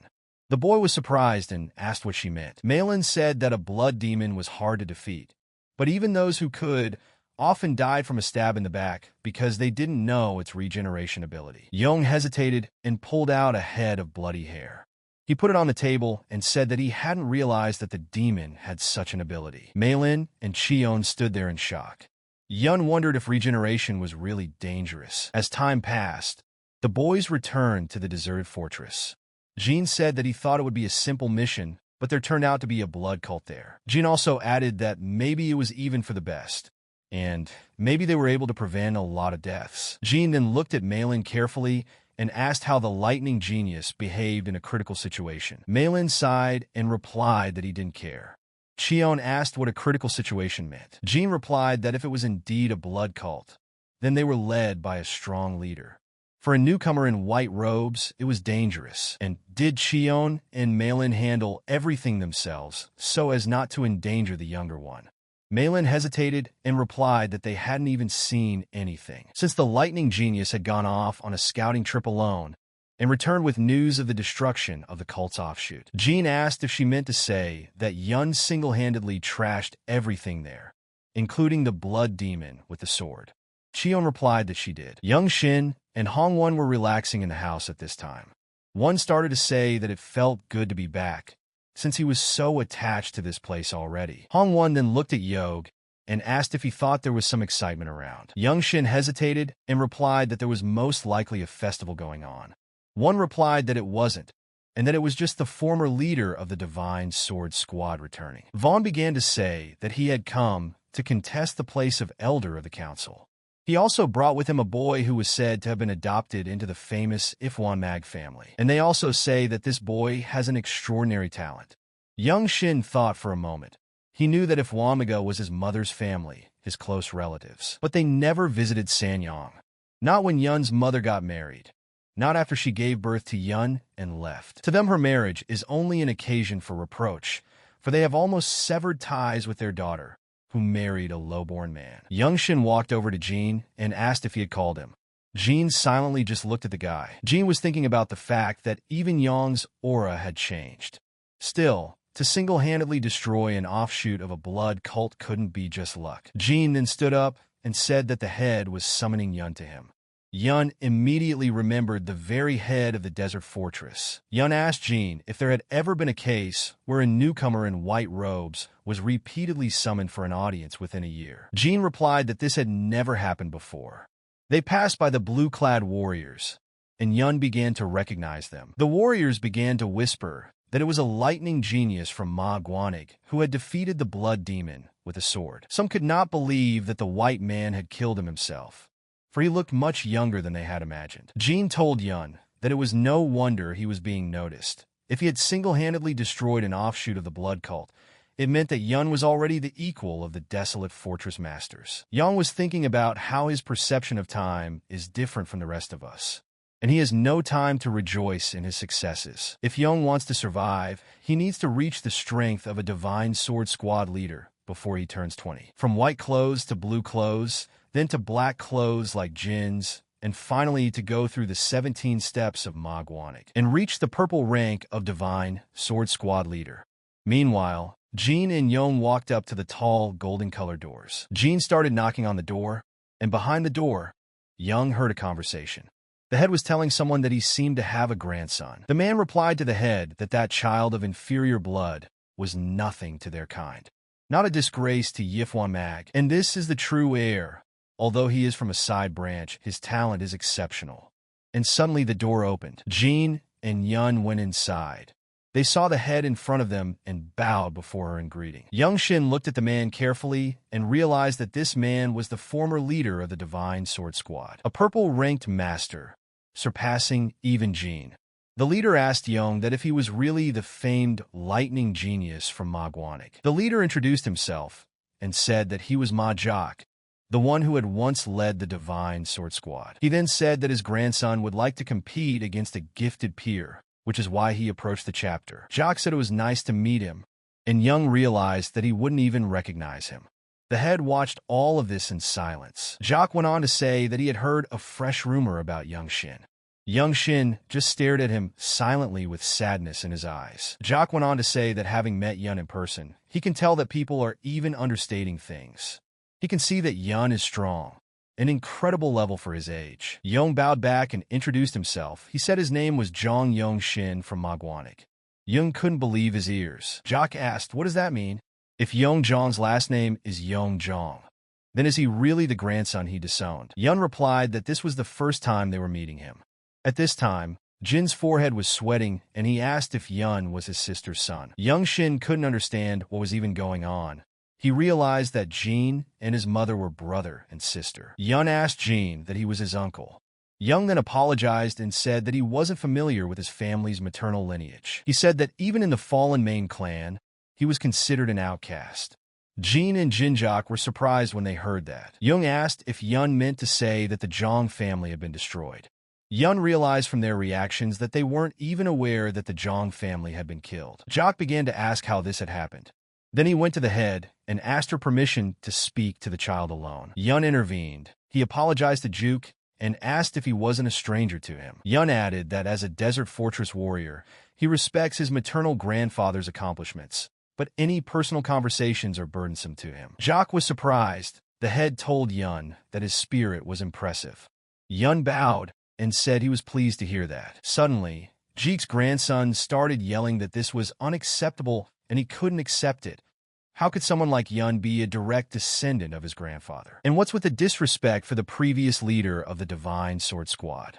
Yun was silent and thought about how he behaved in front of the leader of the desolate fortress. Yun looked at the guy and said that he didn't need their approval since he wasn't a member of the Ifwamiga clan, and he reports directly to the Ma Guanic faction. The grandson was even more enraged by this insolence, and he began to ask Juke for permission to fight Yong. The grandson shouted that he would prove that Yong was not worthy to be related to them by blood. Young replied that it was nonsense. Young Shin said that he didn't mind fighting if they wanted to test their skills. However, he doesn't have to prove his worth to them. The grandson could no longer hold back in anger.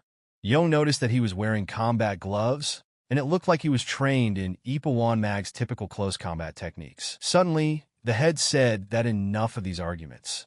Friendship is forged in battle, and this boy is a promising talent. The chapter decided that the best way to resolve their conflict would be a battle, and they could place bets if they wished. The head also said that she realizes that there is little benefit to the lightning genius. And so, as a sign of respect for her old friend, she will honor one request of his regardless of the outcome. Then Yun asked, "What about that very request? The fruit of the heavenly tree?" The head replied that it was impossible. The head said that even if her late friend had personally asked, the answer would have been the same. The merits of the Divine Sword Squad leader could not be compensated in any other way. The head said she could Young Shin one of her signature techniques. Young Shin thought about that suggestion. Young was surprised that the leader of the desert fortress called the best under the sky offers to train him. Young also noticed that the grandson himself was more interested in martial arts than in defending the honor of his ancestors. Young wondered if his mother's family had really chosen such a person. Without thinking long, Young replied to the head that he agreed. So they all went to the battleground, and Yang and his grandson stood opposite each other. The head said that they could start here and no one would disturb their fight. The grandson immediately began kneading his combat gloves. Young Shin realized that at the moment, he had enough of belonging to Ma Guanic, so he wasn't interested in connecting with the Ifwamiga clan. Young waved his finger at his grandson and told him to attack.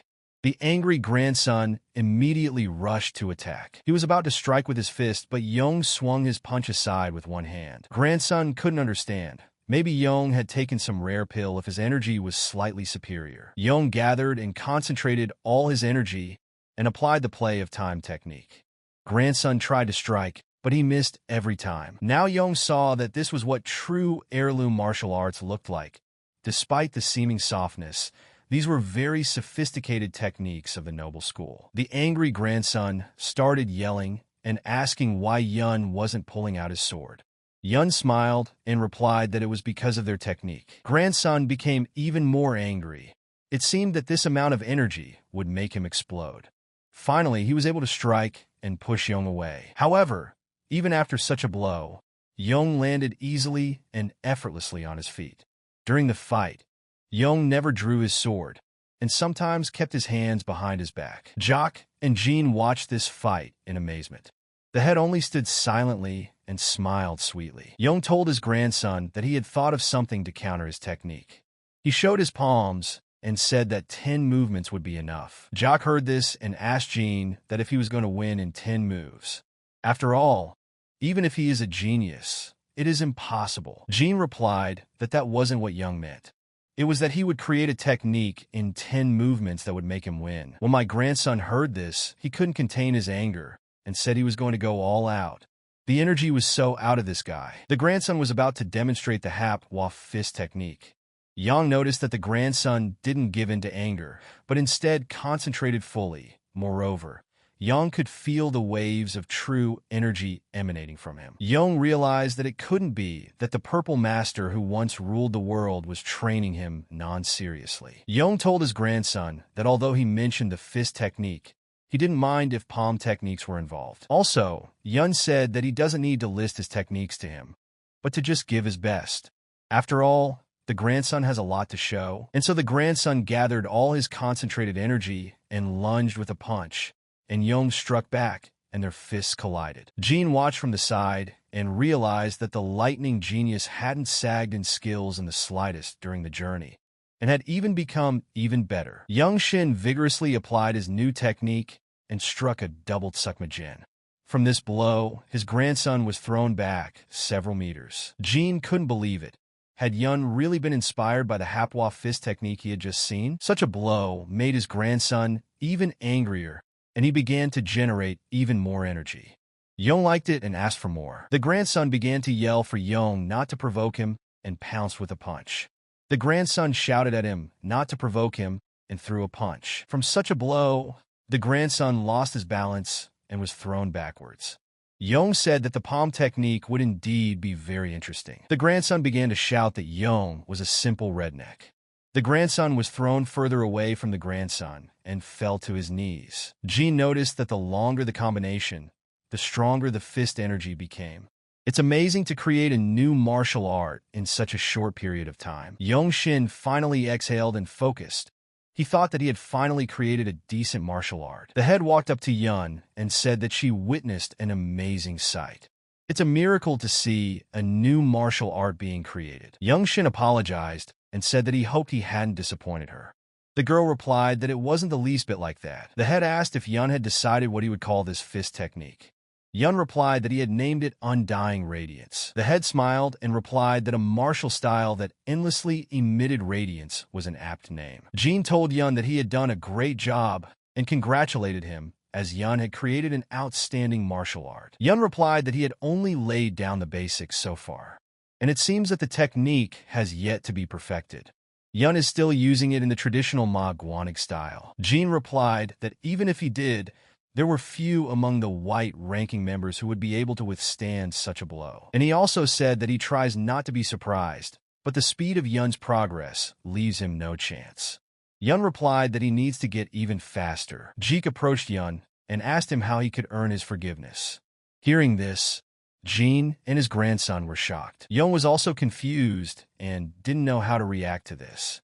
After all, not long ago, none of the sides of his family accepted him. The retired leader of the Desert Fortress Divine Sword Squad is considered a celestial deity who holds power over the life and death of most people. Eong couldn't believe that such a person was bowing his head to him. However, Eong replied to Juke that this gesture was extremely burdensome on his part. After all, you can't undo the mistakes of the past so easily. As for Yun, maternal kin are no different from outsiders. Yang looked into Jock's eyes and said that his family was Ma Guanig now. Jock replied that the ties can always be rebuilt. Yun replied that he was afraid he was too busy with his training. Jock was puzzled and didn't know how to respond. Yong tells Joku that he defeated his grandson in a duel that he himself initiated, so he asks that his warrior aspirations be respected. The head said that since the lightning genius won, it was a reasonable request. She also reminded that she had promised to teach Yong one technique of hers. Yong could approach at a convenient time, and besides, the head allowed him to demand one more thing from the desolate fortress. Young Shin bowed and said that he would relay the convenient time through teacher Jean as soon as it came. Young was walking back home, but suddenly Jean stopped him. Young turned around, and Jean said there was a task that could help him reach his goal. Young was interested in the offer. Jean told him that Jacidin was a rare pill of the Wasan sect that was considered a treasure of the martial arts world. The Wasan sect lost it, and since then, many other sects and martial artists have been searching for this treasure, and there is quite a commotion among the warriors about it. Jean said that their mission was to accompany the Wasan sect in search of the Jacidin pill. In words, it's just a cooperative quest, but in reality, it's a necessity so that lives aren't thrown away in vain. Young Shin realized that since there are many skirmishes as the mission progresses, he would have the opportunity to test his sword in real combat. Jean told Young that this mission would surely be beneficial to him, and he would be able to fight freely with the many masters. And so after a while, Young Shin along with the other guys and Jin, arrived in Xi'an for the mission. Young Shin recalled Jin's words that given his innate talent, he believed that Young would achieve more success than by continuing his normal training. Hong Won said that it was a shame that the desert fortress couldn't openly support the Wasan sect, so they couldn't wear their usual battle robes. Jin gave him a menacing look and said that they were already here. The boys walked up to the house and were greeted by the warriors and a man who said they had been waiting for them for a long time. Young Shin paid attention to the clothing of the people from the Wasan sect and noticed Chanja Jinan, leader of the Plum Blossom Sword Masters, an unrivaled grandmaster. Young knew that even the black-clothed Ma Jin didn't reach his level, but the impression they gave was about the same. Jinan recognized the sword Ilian and the blue-eyed demon.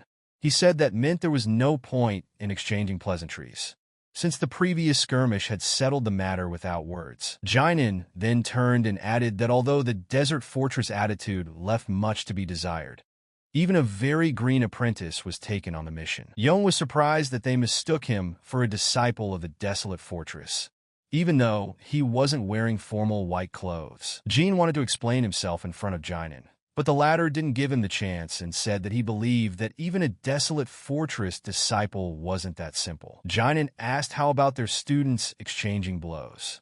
At least it would be something fun to do on the way. Jin immediately realized that this was Jinan's way of testing young Shin. Since it's not appropriate for faction leaders to fight in a joint mission, he decided to get even through the young people who will determine future relationships. Jinan chose his fighter and told him to fight as hard as he could, as this is a demonstration fight. The martial artist smiled and said as if this kid could show him something. He also added that he had heard that Ma Guanig's martial art was based on sensory perception directly in combat. Young Shin was curious about the teachings of the Wasan sect. Meanwhile, the Wasan fighter stood in front of Young Shin and said that 5 seconds would be enough. The warrior then apologized to Yun and said that he didn't mean to humiliate him. It was just the way it was in the morning training, and he didn't notice he said the same thing. The warrior then introduced himself and said that his name was Hyun from the Wasan sect.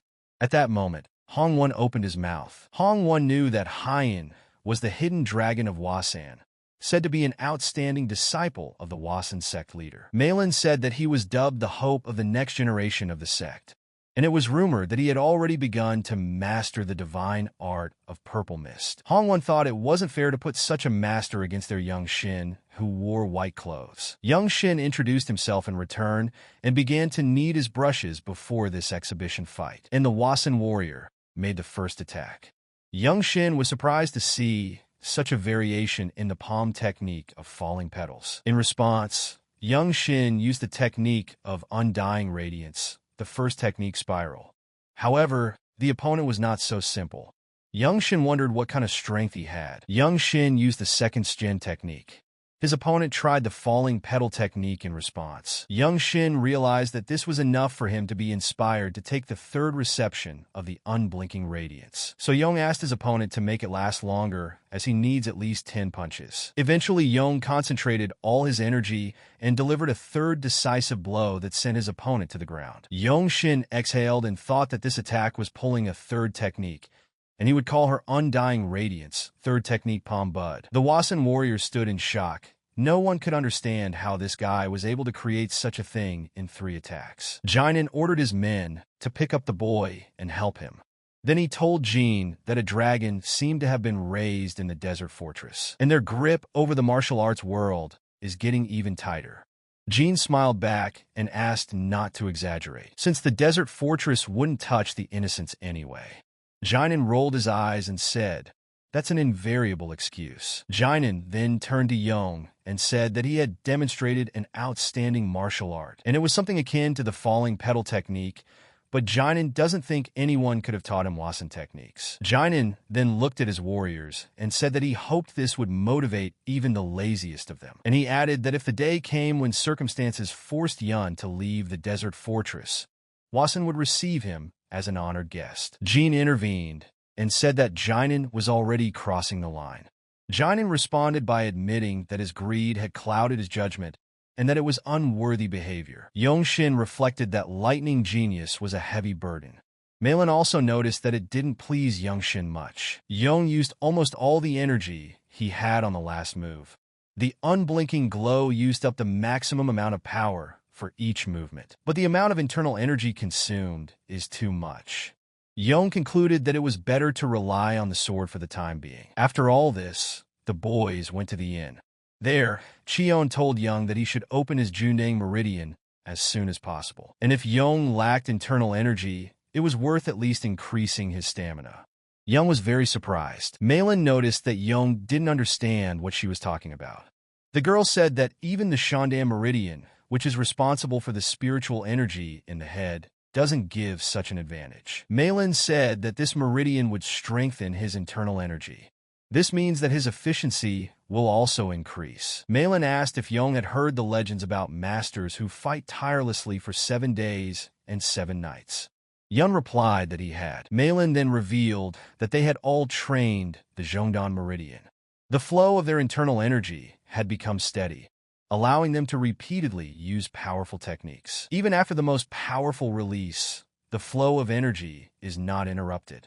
Yun asked Cheon if that was the reason he was able to stand up to Namgung Chaogam. Cheon nodded his head. Then Young Shin asked how to open this meridian. Malin replied that if you trained the Shidan meridian for a long time, it would open on its own. You just need to concentrate the circulation of energy in the upper body. Young asked Malin, calling her big sister, if there was a faster way. Malin was genuinely surprised that Young Shin called her that. She smiled and even got a little embarrassed. Jean gathered all the boys around the table and said that they had found the culprit, and his name was Tigawei. He is a notorious thief in the northern regions of the Yangtze. Jean said that this was the same person who stole the secret martial arts scroll. Hongwon was surprised and asked Malin if the scroll had really been stolen from them. Malin gritted her teeth and replied that it was just the way it was. Jean said that from now on, they should eradicate all sect signs in Shangxi that are related to Tugay. What about the Huashan sect? Jean replied that while they would make a fuss, the Huashan would try to get information within the sects. Young Shin asked if the signs of the martial sects should be destroyed. Cheon replied that it seems like Yun doesn't know martial sects well. Chong said that these people organize fundraisers ostensibly for protection, without even thinking of getting the approval of the imperial family. And from the point of view of the empire, the difference between righteous sects and robber sects is simple. Peasants sacrifice voluntarily to the former, while the latter rob by threatening with weapons. Jean said that they are parasites destroying the country. But even if you kill them, new groups of parasites will appear, so most people turn a blind eye. But you don't need much reason to deal with them. Young Shin asked how many sects they would take on. Jean replied that it was 5 at first, and Jean would take on 2. Yun asked if he could go alone. Jean was surprised and asked if Yun was so anxious to become famous, and it was too risky. Yun replied that he could do it. Jean said that fighting alone against a sect is a completely different skill level. There are too many variables to consider when attacking in a group. It's not like a one-on-one duel. Young Shin insisted that he needed this kind of experience. Jean closed his eyes and replied that meant they would divide up the tasks here and now. Jean told Young Shin that his target is the Tanlon sect in Yina County, Xi'an. Jean also said that as far as he knows, they are real scum who don't even bother kidnapping women. Jean said that the main task was to completely destroy the sect. Young Shin accepted the task and promised to do it. Young Shin set off. The courtier caught up with him and asked if Young Shin had really decided he was going alone. The courtier asked that maybe Yun will reconsider this decision, since the Tanlon sect are not easy people. Young walked forward, and the courtier caught up with him with the words that people from this sect were trained in martial arts, and even one of them could paralyze traffic on the streets of Yinha. Young Shin stopped for a second and asked to tell more about the Tanlon sect. The courtier began to tell him that they had settled in Yinha 3 years ago, taking over the streets. They kidnap women by the dozens, turning them into slaves. Their crimes have long been publicized, but it seems they have bribed a local official. Young Shin asked what about his fighting style. The courtier replied that he had heard that they used different types of weapons. He said he had seen them fight from afar a couple times, and they wielded swords, spears, and oddly curved blades. They're also so fast, it's hard to follow them with your eyes. They can decapitate 2 people at once with a single sword stroke. Yang asked how many prisoners they had and what the administration was doing. The man replied that the magistrate was in cahoots with the Tanlon sect. so there was no one to help. Young Shin set out on his journey and arrived in Yena County. And as soon as he got to the square, he saw the most gruesome picture of the prisoners. The women and children sobbed, and these animals continued to bully. Young stepped forward and shouted to them that they had definitely earned their reputation. He then asked if they were acting with the permission of the magistrate, and whether these connected people are really criminals. One of those animals laughed and threw a knife at Young. Young dodged the blow and threw that knife back using the Ma Guangle swift blade technique. The knife went straight to his head. The bandits sitting nearby were puzzled. They didn't understand who he was and what he wanted. One of them told Young that he was obviously not an easy guy, and said that his dagger stance was strange, and asked if Yun had definitely practiced correctly. The other bandit added that this guy was also fast like that. He asked whose martial art he had just demonstrated to them. Young Shin pulled out his sword and said that it was just a mixture of random techniques. The bandit started laughing and said that he would present this good sword to the head of the sect. But before the bandit could speak, Young had already cut off his head. Everyone around him became wary, and Young used the swift blade technique and began to destroy one by one. Not 2 minutes later, Young had destroyed all those animals. People began to thank him for his help. Young asked if they knew where the Tanlon sect was based. One of the men pointed his finger to the location of their base. Young took his sword and went there. When he got to the door, he kicked it so hard that it shattered into small pieces. And those Tanlon animals immediately became wary. Young walked inside and saw a bunch of heartless freaks in front of him. Someone in the crowd said that did this brat really beat their students.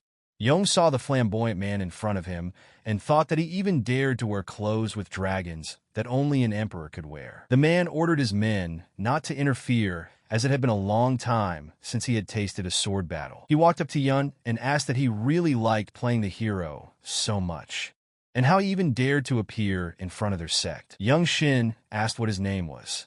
The man asked him back, why would a man who is about to die need to know his great name? Yun replied that you should always know who you're dealing with, so you can claim victory later. The man smiled broadly. Then he immediately pounced on Yun. The boy noticed that the man was quite fast. He also discovered that because he was stronger, he could now see the sword's trajectory. With one swipe of his sword, Young Shin threw back the man. All the warriors around him were already standing at the ready. The man wondered what kind of power this was. He was angry at this humiliation and ordered his scales to attack. The warriors surrounded Young Shin from different directions. However, Young Shin was not intimidated by their numbers and began to destroy them one by one. Thanks to his new skills, Young saw them all, saw ahead of their actions and trajectory. He was literally 2 steps ahead. Every evasion Young Shin saw in front of him, he overcame it with ease. These mutts were just dust to him. Young got close to the man again. The man was no longer so confident, and in a trembling voice he asked. Young realized that in a battle with a group, he just needed to assert his superiority. He imagined that the hand clutching the sword was a fist and used the split technique. Young Shin rose high above the man and chopped him lengthwise with a stroke of his sword. He then shouted that he would destroy the Tanlon sect signboard today. More warriors ran up. They started shouting to report immediately and call for the Bloody Master. Young Shin was surprised. He asked that did they really mean a blood demon with a sword? And is the Blood Flame sect really behind their deeds? The warriors answered nothing. Young Shin took one of them by the throat and ordered him to speak. In desperation, the warrior began to say that it was so, and now the demon was sleeping in the annex. Young Shin was surprised, since if it really was a blood demon with a sword, he couldn't help but feel a fight of this magnitude. Young felt a sword flying at his back. Young turned around and swung it away, preparing for battle. Young saw a man with red hair walk over to the sword and pull it out. The red-haired man said he didn't expect to see such a skillful kid. He also said that he didn't expect that Young Shin would be able to repel such a blow. Young Shin looked at him carefully and realized that there was a blood demon with a sword in front of him.